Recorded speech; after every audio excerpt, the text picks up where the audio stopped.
우리 친구들이 한 주간 어떻게 시험 기간이었지만 그럼에도 불구하고 우리 주님과 함께 즐거운 동행하는 길을 걸었나요? 오, 주님과 즐거운 동행을 우리 제인이는 걸었대요. 너무 귀합니다. 희재야, 너 찬양팀 선배인데 넌 못 걸었어? 이러면 안 되는데 우리 찬양팀 기강을 한번 보여주길 바랍니다. 다음 주는 2배의 즐거움을 걷고 오세요. 알겠죠?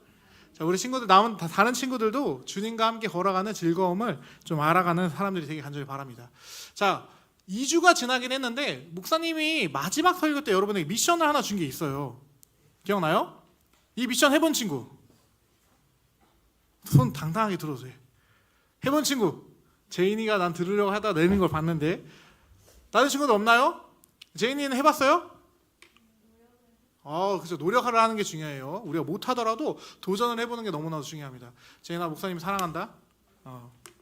자, 이번 주도 이 미션을 기억하면서 한번 또, 왜냐면 이거는 한 번 하고 말 게 아니라 너희가 평생을 살아가며 예수님을 믿는 사람이라면 한번 계속해서 도전했으면 좋겠는 내용입니다. 자, 그래서 이번 주도 한번 꼭 다시 도전해보는 친구들이 되길 바랍니다. 근데 요즘에 최근에 목사님이 보니까 조금 이제 축구 때문에 좀 이제 지는 게 되긴 했는데 이 드라마 뭔지 알아요? 목사님도 이제 참 재밌게 쇼츠만 봤는데 엄청 재밌대요. 꼭 한번 봐봐요. 참교육이라는 드라마입니다. 근데 이게 왜 한국에 이렇게 열풍을 했을까요? 그죠, 재밌어요. 재밌는데 사람들의 어떠한 니즈를 채워주는 게 있었기 때문이에요. 오늘날의 사회가 너무나도 기본적인 게 지켜지지 않는 사회인데 그 기본, 뭐라고 여기 위에 써 있는데 저희가 지켜드리겠습니다. 여기서 지켜는 그들을 지켜준다는 거지만 그런 기본적인 것들이 지켜지는 사회를, 그래서 피해자가 2차 피해를 당하지 않는 사회를 만들고 했다라는 것들을 이제 드라마로 보여줬기 때문입니다. 자, 여러분은 이 참교육이 물론 이제 교권국이 있는 사회를 말하는 게 아니에요. 그냥 교권국이 없더라도 피해자가 2차 피해를 당하지 않고 아예 피해자가 없는 사회를 원하나요? 원하지 않나요? 여러분, 누가 왕따 당했으면 좋겠고, 우리 학교에서 누가 투신자를 살았으면 좋겠고, 공부하다가 으악! 팍! 하는 거 보고 싶은 거예요? 그런 사람 아무도 없겠죠? 우리 다들 그런 사회를 원치 않아요. 자, 그런데 말입니다. 그 기본적인 것들이 지켜지는 사회를 만드는 방법이 집대성되어 있는 책이 한 권 있어요. 뭔지 아나요? 그렇죠. 당연히 목사님이 말한다면 뭐겠어요? 성경이다라는 거예요. 여러분이 알겠지만 기본적으로 오늘날의 사회의 기본 세팅값은 다 성경에서 도출됐습니다. 뭐 여성의 참정권이라든지 흑인 노예 문제라든지 이런 모든 것들이 기본적으로 인간이라면, 그리고 뭐 어린아이들이라면 보호받아야 한다라는 개념들이 성경에서 도출되어 서양이라는 국가에서부터 체계적으로 좀 느렸지만 그 민주적이다라는 표현에 의해서 만들어져 왔다라는 것을 우리는 역사적으로 확인이 가능하다라는 거예요. 목사님 거짓말하는 건지 궁금하면 나중에 챗GPT한테 물어봐요. 챗GPT가 알려줄 거예요. 그렇기 때문에 목사님이 여러분에게 추천하고 싶은 게 무엇이냐? 우리가 바라는 그 참교육이라는 드라마에서 대리 희열을 느끼는 게 아니라, 때리는 거 보고 막 기뻐하면 안 돼, 주호야. 막 애 따르기를 치면 어떻게 하는데 거기서 막 이런 게 아니라 그냥 누구도 피해자가 되지 않고 그냥 더불어서 행복할 수 있는 사회를 성경이 가르쳐주고 있다라고 한다면 오늘 우리가 함께 이 성경을 통해 그 사회를 어떻게 만들어갈 수 있는지 한번 살펴봤으면 좋겠다라는 겁니다. 자, 근데 그 전에 본격적인 내용을 살펴보기 전에 오늘 이 야고보서라는 성경을 읽었는데 우리 친구들 야고보서가 무슨 성경인지 알고 있나요? 왠지 너희가 야고보가 누군지도 모를 것 같고 야고보에게 관심도 없을 것 같아서 목사님이 좀 한번 가져와 봤어요. 자, 오늘 성경을 쓴 야고보 누굴까요? 아는 사람?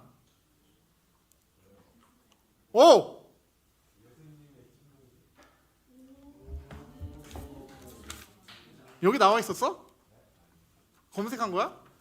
뭔지 모르겠지만 어쨌든 칭찬한다. 뭐가 됐든 너의 그 열정이 너무 좋다. 목사님이 너를 위해 이런 열정을 보여준 너를 위해 목사님 여기 도장 하나 찍어줄게. 좀 이따 이거 가져가. 지금 나오지 말고 설교 시간이니까 좀 이따 가져가. 맞아요. 오늘 설교 근데 좀 많은 걸 건너뛰긴 했는데 오늘 이 성경은 야고보라는 사람이 썼습니다. 근데 야고보라는 사람이 어떻게 썼냐? 성경을 사람이 그냥 쓴 건 아니에요. 사람이 쓰긴 썼는데 성령 하나님과 함께 기록했다라고 해서 이거 유기적 영감이다라고 합니다. 근데 이 야고보가 누구냐라고 이게 물어보려고 했는데 이미 답이 나왔어요. 누구라고요? 답 안 들었어요? 귀가 막혀요? 자, 야고보가 누구라고? 이 야고보가 예수님의 동생이다라는 거예요. 근데 왜 이게 중요하냐? 성경의 야고보, 대표적인 야고보가 몇 명 나올까요? 3명 나와요.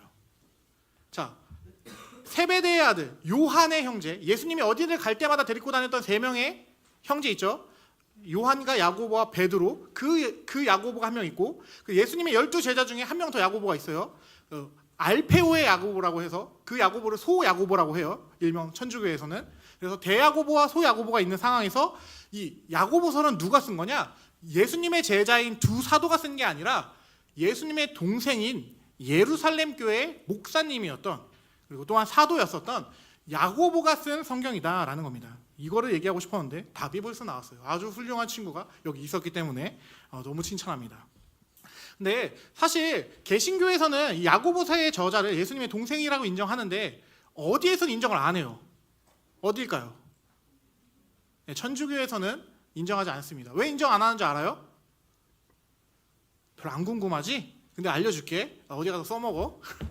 천주교에서 왜 이 야고보를 예수님의 동생으로 인정 안 하냐면은 마리아는 평생 동정녀여야 하는 교리가 있기 때문에 그래요.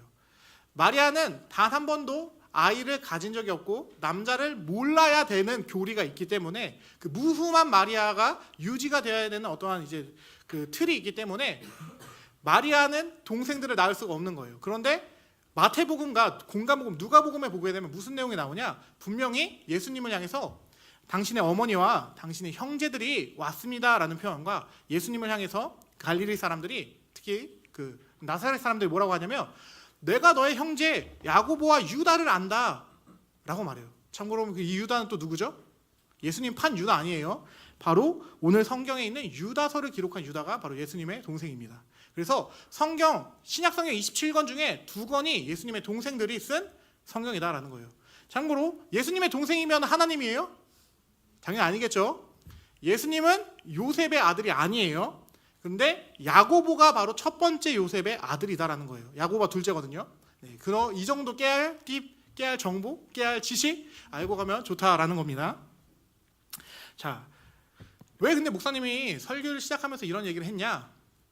야고보가 야고보서 1장 1절을 좀 이따 볼 건데 어떻게 예수님을 향해서 고백을 하냐? 자, 자기 동생이 자기를 우러러 본다. 저 호용아, 대용이 형을 볼 때마다 막 우러러 보게 되는 마음이 막 생겨?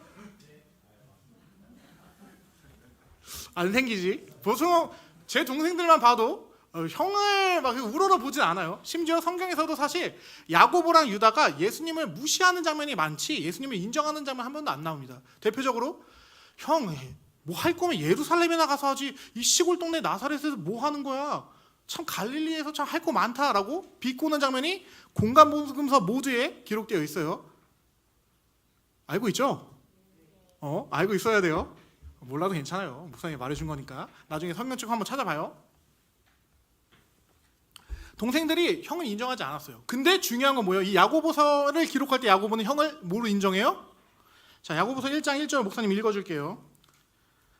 하나님과 주 예수 그리스도의 종 야고보는 자기를 누구의 종이라고 소개해요? 예수님의 종이다라고 소개하고 있다라는 거예요. 왜 목사님이 이 얘기를 하냐? 구원받는 것은 인간의 결단으로 가능할까요? 여기 나오는구나. 예수 그리스도의 종이라고 하는 게. 자, 이게 정말 중요한 지점인데 왜냐? 예수님의 어머니였던 마리아도 동생이었던 야고보도 유다도 예수님을 구주로 고백하지 않으면 구원받을 수 있어요? 없어요? 없다라는 거예요. 이 지점을 우리가 보고 넘어가야 한다라는 겁니다. 심지어 이게 야고보의 구원의 결단이었을까요? 오늘부터 나는 우리 형을 그리스도로 믿겠어 라고 한 걸까? 양선율 씨? 당연히 아니다라는 겁니다. 인간이 결단을 한다고 해서 형을 그리스도로 보는 건 쉽지 않아요. 심지어 자신의 아들을 그리스도로 보는 것도 쉽지 않습니다. 그런데 성령 하나님께서 은혜를 베푸시면 무엇이 가능하게 되냐? 자신의 형이자 자신의 아들을 하나님이자 그리스도로 고백할 수 있게 된다는 겁니다. 근데 이게 왜 중요하냐? 마리아도 구원받으려면 누구 믿어야 돼요? 자기 아들을 하나님이자 그리스도로 믿어야지만 마리아도 구원받을 수 있다는 거예요. 그럼 야고보도 당연히 뭐예요? 동일하다라는 겁니다. 예수를 구주로 믿지 않는 사람은 예수의 어머니가 됐든 예수의 동생이 됐든 예수의 육신적인 아빠가 됐든 아무도 구원받을 수 없다라는 거예요. 반드시 성령 하나님의 은혜로 내가 그분을 구주로 고백할 수 있어야 한다라는 지점을 보고 오늘 본문으로 넘어가야 하기 때문에 목사님이 좀 전반부에 이런 이야기를 했습니다. 야고보는 바로 이 지점에서 우리가 깊은 생각을 하게 만듭니다. 당시 기독교인들 중에 구원파가 뭔지 알아요? 하유라, 구원파 뭔지 알아? 우리 저기 조치원에도 구원파 하나 있는데 거기 가면 안 돼요. 그 이단이에요. 구원파는 뭐냐면 간단하게 말하면 예수 믿어서 이제 구원 받았으니까 막 살아도 된다요. 회개 기도할 필요 있어요, 없어요? 이미 구원 받았기 때문에 회개 기도도 할 필요 없다라고 말하는 게 구원파 이단입니다. 그런데 중요한 건 이런 사람들이 어디에 있었다라는 거예요. 이 입으로는 나 예수님 믿어요 라고 말은 하지만 삶이 없었던 사람들이 야고보가 이 야고보서를 쓸 당시에 너무나도 많았다라는 거예요. 무슨 말인지 이해가 돼?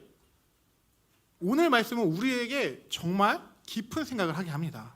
자, 그래서 야고보가 나 예수님 믿어요 라고 하지만 아까 말했던 분이의 미션을 한 번도 도전하지 않은 우리에게 뭐라고 얘기하는지 한번 들어볼게요. 14절 같이 읽어보겠습니다. 시작.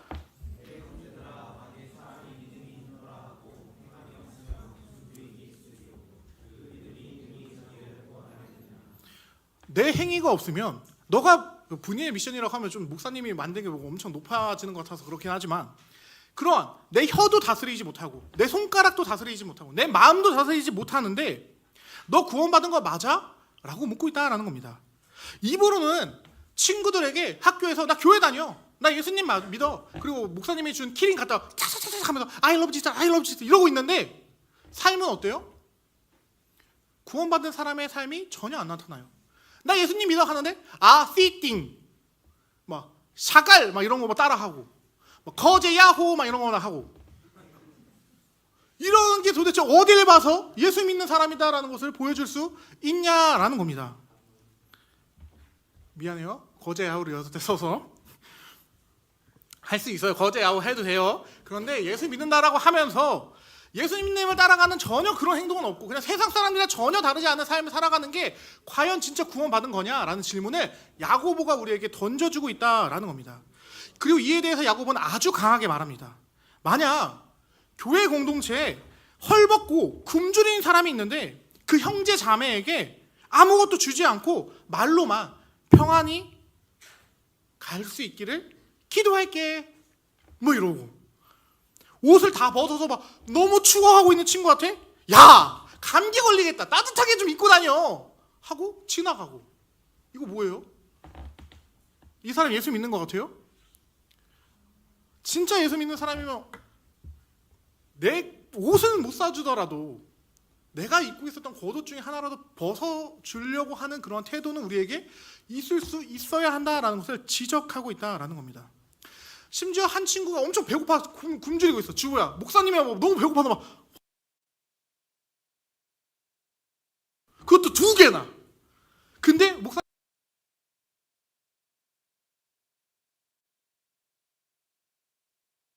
가. 그러면 이제 주호가 목사님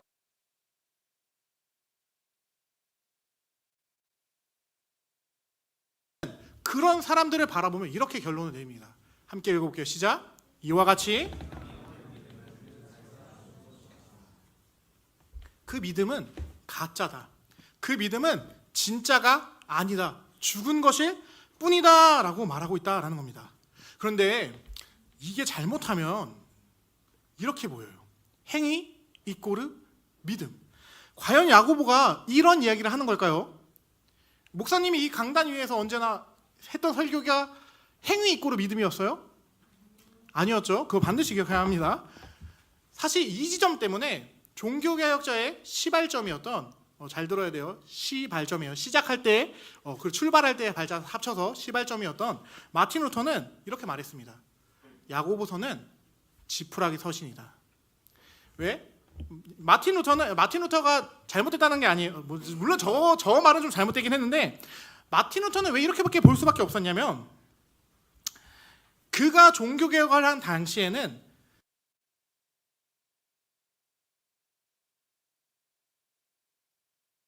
믿음으로 말미암아 살리라.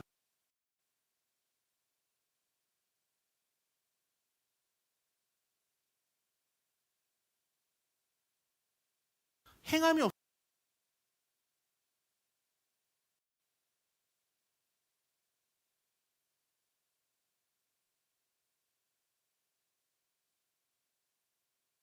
있어요.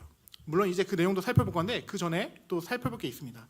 자, 우리는 무조건 행위로 구원받지 않는다라는 것을 전제해야 됩니다.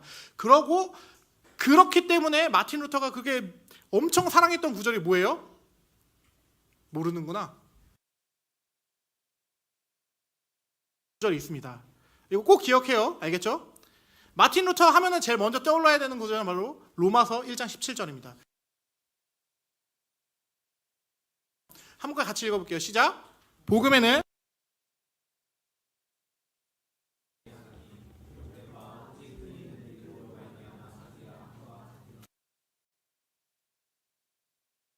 주신 선물을 받아야지만 그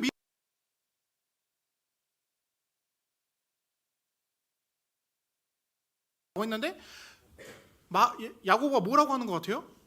아니야, 믿음이 있어도 행동을 해야 돼. 네 행위가 너를 구원할 거야 라고 말하는 것처럼 들렸다는 거예요.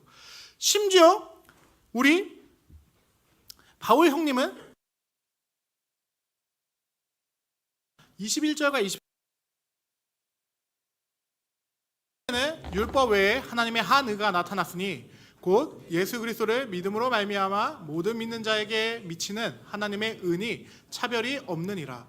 그리스도 예수 안에 의롭다 하심을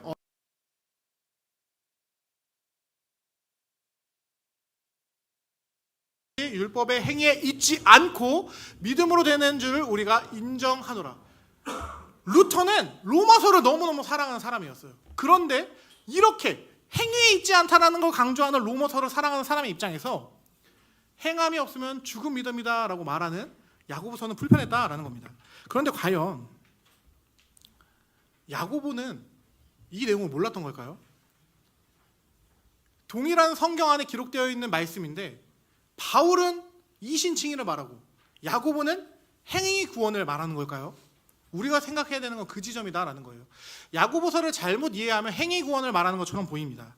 그러나 그렇지 않다라는 거예요. 성경의 전체적인 구절을 보게 되면 성경은 계속해서 말합니다. 믿음은 하나님의 선물이다. 에베소서 2장 8에서 9절에서 나오고요. 사도행전 16장 14절에서도 성령 하나님께서 죄인의 마음을 열어주셔야 하지만, 즉 하나님이 마음을 돌이켜 주셔야지만 사람이 예수님을 믿을 수 있다라고 가르치고요. 사도행전 13장 48절에서는 아예 대놓고 인간은 믿을 수 없다를 말합니다. 인간의 결단으로는 믿음이 생기지 않는다라는 걸 성령님께서 가르쳐 준다라는 거예요. 심지어 이것을 야고보도 알았다라는 겁니다. 야고보는 그렇다면 왜 이것을 강조할까요? 성경 전체가 분명히 구원은 은혜다라는 것을 말을 하고 있는데 왜 굳이 야고보는 이 타이밍에 성경 말미, 야고보 다음에 유다서 다음에 그다음 뭐예요? 요한계시록인데 이 마지막 타이밍에 왜 갑자기 행함을 강조하는 이야기를 하고 있었던 걸까요? 그 이유는 무엇이냐? 야고보 알고 있었다라는 거예요. 그런데 중요한 건 그 당시 사람들 중에 이 균형을 못 맞추는 사람이 너무나도 많았다라는 겁니다. 자, 야고보서 1장의 내용을 한번 보도록 할게요. 1장 17절에서 18절입니다. 함께 읽겠습니다. 시작.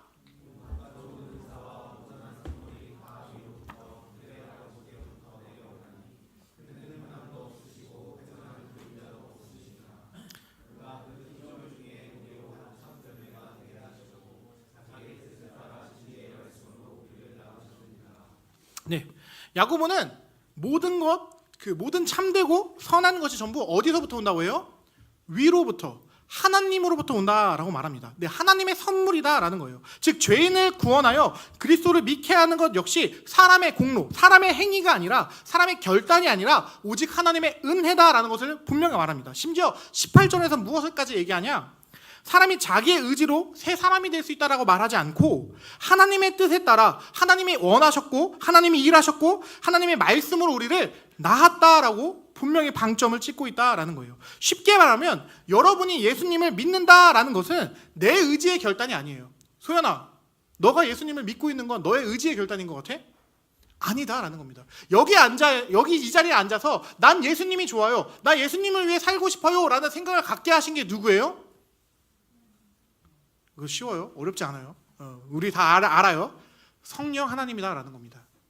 야고보는 1장에서 이 내용을 전제해요. 야고보서 뭐예요? 편지죠. 편지의 내용이 앞에서는 제가 우리 아내한테 편지를 막 써요. 여보, 난 여보가 없이는 살 수 없어. 뭐 이렇게 써놓고 뒷장에 가서 근데 나는 말이야 딴 여자가 좋아. 이런 얘기 쓸 수 있어요? 없어요? 정신 나간 거예요. 편지는 맥락과 흐름이 있어야 한다는 겁니다. 즉 야고보가 1장에 이걸 전제하는 이유는 뭐냐? 자기가 2장에서부터 할 행위에 대한 이야기는 어디에 전제하는 거예요? 은혜로 믿음을 선물로 받은 이들에게 전제해서 이 이야기를 하겠다라는 이야기를 한다라는 겁니다. 네, 야고보도 알았습니다. 믿음은 인간이 자기 안에서 만들어내는 것이 아니라 하나님의 뜻을 따라 말씀으로 우리가 새롭게 되는 거예요. 즉 참 믿음이란 하나님의 은혜로 태어난 새 생명의 반응이다라는 겁니다. 그리고 그 믿음은 반드시 야고보가 강조하는 건 뭐냐? 그 하나님께 은혜로 믿음을 선물로 열매가 맺어져야 한다라는 이야기를 하고 있다라는 겁니다. 자, 것이다라고 강조하냐? 심지어 24절, 이제 이 전체적인 본문을 보게 되면 24절에 가서는 이런 얘기까지 해요. 이로 보건대 사람이 행함으로 의롭다 하심을 받고도 믿음으로만은 아니니라. 대놓고 뭔가 행함으로 의롭다함을 받는다. 이신칭의가 아니라 행위 공로를 얘기하는 것처럼 얘기하는 부분이 나오는데 이것은 그런 의미가 아니다라는 겁니다. 심지어 이 아브라함이 여호와를 믿으니 여호와께서 그 일을 그의 의로 여기셨다라는 이 말씀마저 야고보는 22장 23절 24절에서 이렇게 말합니다. 이거를 이제 이삭의 번제 사건과 연결해서 이로 보건대 이삭을 번제로 바치는 걸로 보건대 사람이 믿음으로만이 아니라 행함으로 의롭다 하심을 받는다라는 이야기를 한다라는 거예요. 이 내용들 때문에 사실 루터는 이 서신을 싫어했긴 했습니다. 겉으로는 이신칭의를 부정하는 것처럼 보이기 때문이죠. 그러나 앞에서 설명드린 것처럼 야고보는 그런 의도를 조금도 담고 있는 게 아닙니다. 야고보도 이미 믿음은 인간의 결단이 아니라 하나님의 선물이다라는 것을 분명히 설명합니다. 대신 야고보가 하고 싶었던 말은 무엇이냐? 이건 거예요. 함께 읽어볼게요. 시작.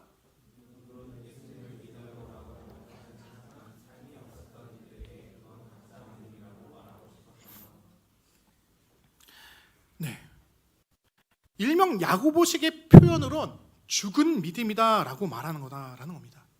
이분 어디에 가서 떠들 수 있어요? 나 예수님 믿어요. 나 교회 다녀요. 나 예수님 좋아해요. 나 예수님을 위해 살 거예요. 그런데 학교에서는 입에 맨날 걸레 물고 다녀.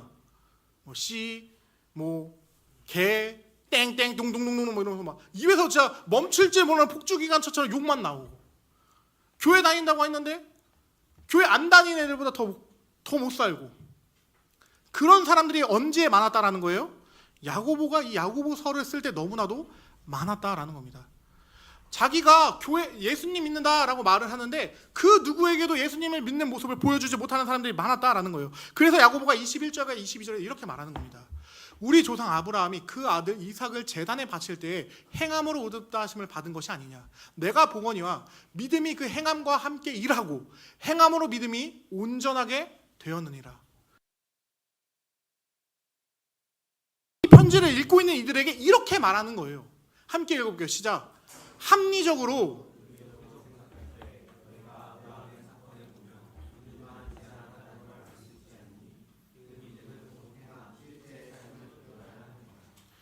아브라함은 하나님을 믿었기 때문에 어디까지 가요? 모리아 산까지 올라가서 자신의 아들을 죽이는 장면, 죽이는 척을 한 게 아니라 진짜 돌칼로 내려 찍으려고 하는 그 순간까지 간다라는 겁니다. 왜? 하나님을 믿으니까. 근데 너희는 왜 하나님 믿는다라고 말하면서 하나님이 원하는, 예수님이 원하는 조금의 모습도 없는 있다라는 겁니다.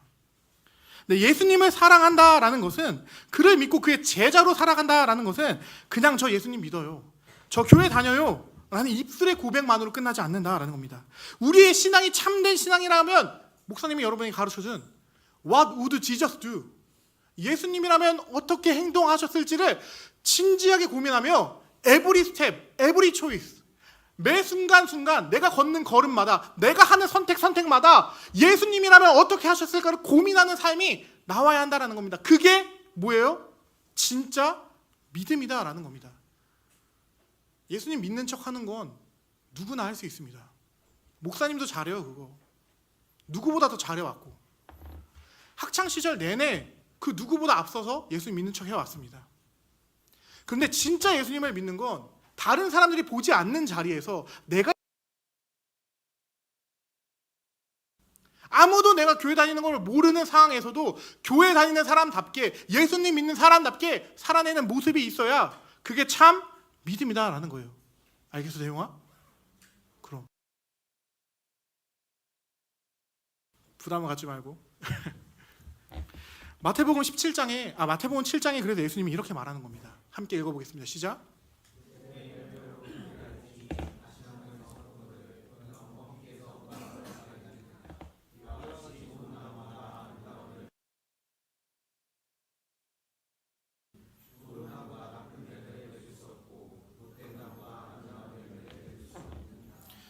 우리가 참 믿음을 가진 자라면 열매, 결과, 삶으로 그 믿음을 드러나게 되어 있다라고 예수님이 말씀하십니다.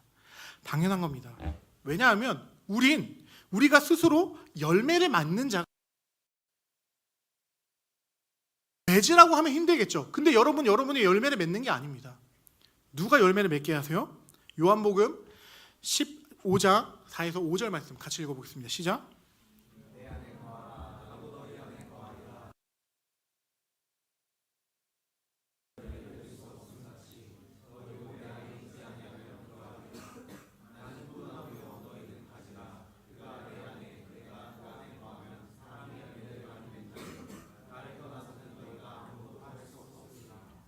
네, 우리는 가지입니다. 그리스도께 믿음으로 붙어 있기만 하면 그리스도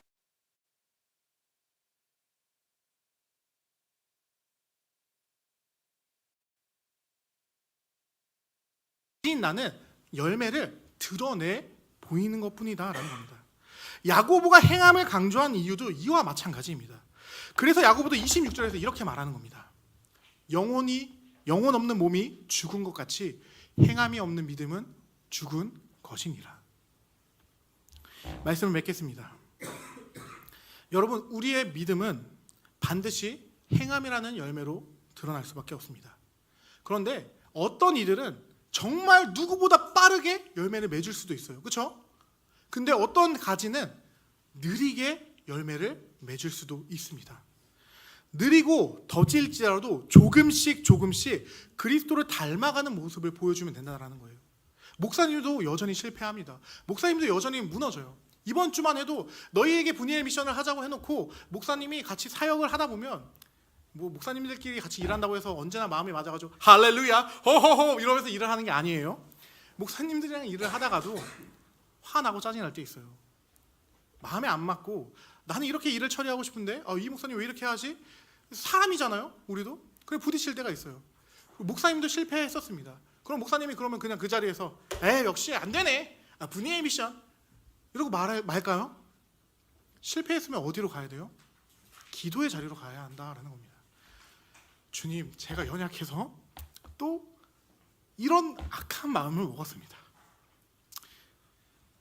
주님께서 원하시는 그런 아름다운 마음이 아니라 이 사람을 온전히 이해하지 못하고 내 생각과 내 판단대로 이 사람을 또 대했습니다. 주님, 그러나 이게 옳지 않다는 것은 저는 압니다. 그러니 주님께 붙어있는 가지로서 주님을 닮은 열매를 맺을 수 있도록 저를 이끌어 가주시옵소서 라고 우리는 기도하며 나아가야 한다는 거예요. 그것이 느리고 더딜지라도 한 걸음 한 걸음 내디뎌야 한다라는 겁니다. 예루살렘 교회 리더이자 야고보의 말은 성경의 가르침입니다. 에서 너희 완벽한 예수님의 모습을 보여줘라 라는 이야기를 하는 게 아니에요. 우리가 예수님을 믿는다면 예수님의 가르침대로 살고자 하는 발버둥이 있어야 한다라는 겁니다.